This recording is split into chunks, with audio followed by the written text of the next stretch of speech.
Hey, I'm Roland with Mobile Geeks, and what we have right here are the Moto G on the one side and the new Moto E on the right side. So what I'm going to do now is just give you a quick rundown of the differences between the two devices and maybe even tell you which one you should rather buy. So the Moto E is a new budget smartphone from Motorola.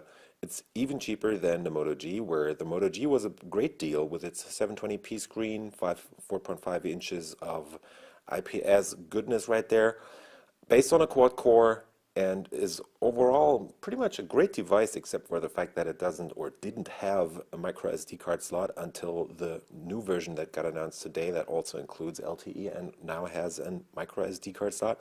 It's pretty much the smartphone of choice if you want to have an Android that is totally up to date, combined with decent hardware at a very, very competitive price. The same thing is pretty much the case with the Moto E. So Motorola is trying to push this to emerging markets like India, for example, or Eastern Europe, and they're even launching it in the UK and Germany, for example. Where this one comes in at just over 160 euros right now. This is the 8 gig version. The LTE version is even going to be only going to be like 200 euros or something. And this guy actually costs 119 euros, and in countries like India, they're selling it for 7,000 rupees, which is just around 100, no, just 90 euros, I guess.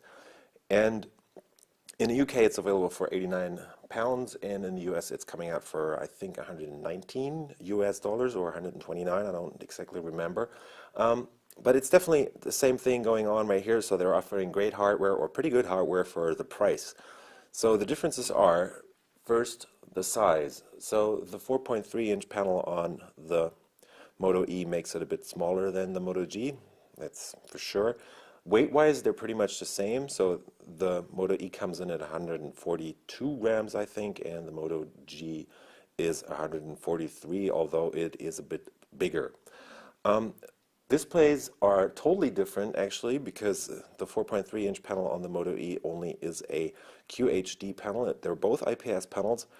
This guy has 940 by 960 by 540 pixels, so it's QHD resolution, as I said. Both IPS panels, but as you can see, there's a big difference in brightness right here. So they're both set to the highest brightness settings right now, and the Moto G is definitely a lot brighter than the Moto E.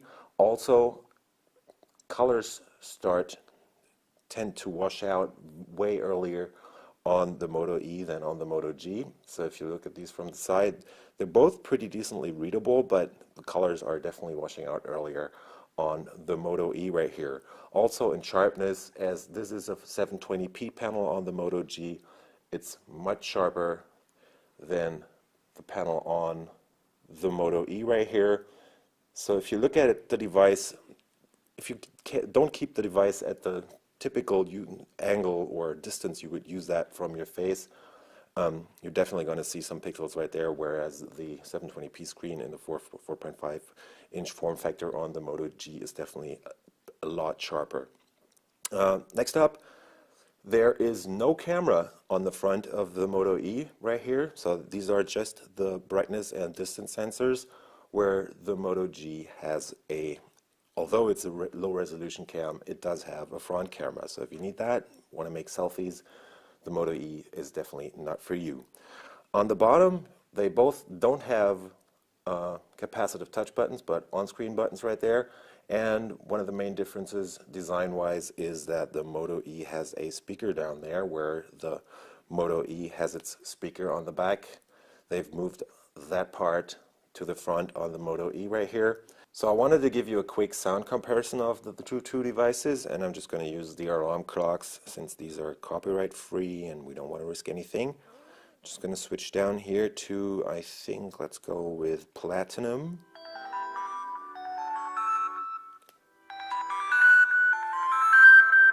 So that's the speaker on the Moto G. Let me just stop that right there. And now the front speaker on the Moto E.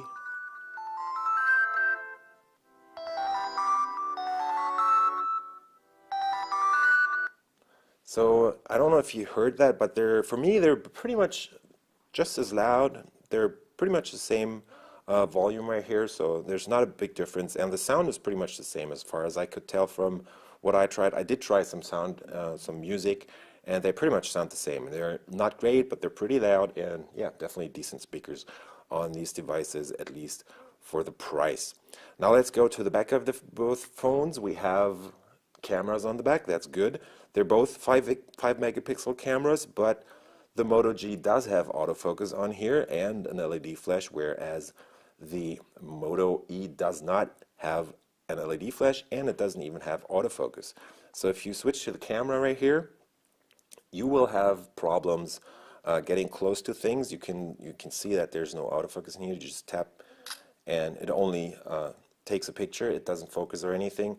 And if I do the same thing on the Moto G right here, you'll see that this focus ring shows up, and you just tap to focus and it autofocuses and takes a picture later on.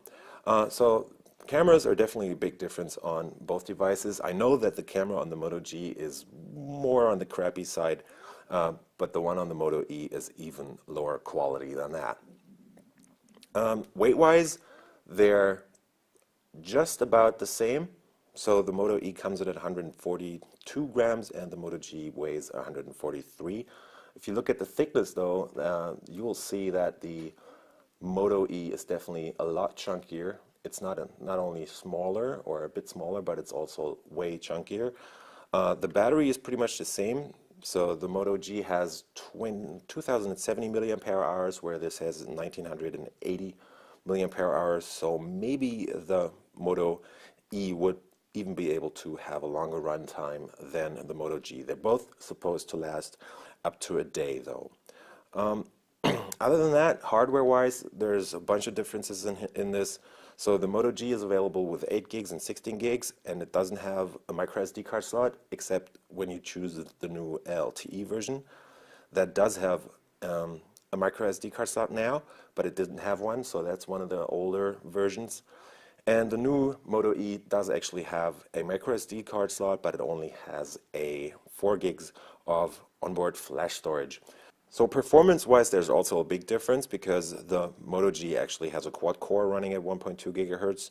That's a Qualcomm Snapdragon 400 right there, and you get a Snapdragon 200 running at 1.2 gigahertz, dual core only on the Moto G. So as you can see in this quick benchmark and to-do benchmark, Moto G scores about a third higher than the Moto E right here. RAM is the same on both devices, so they both have 1 gig of RAM. So that's pretty decent, and they're both running Android 4.4.2 KitKat, and Motorola is even guaranteeing that you will get the next major version of Android, whichever it's going to be, on this device too. So I've been Roland with the Mobile Geeks, giving you a quick overview of the Moto E and the Moto G.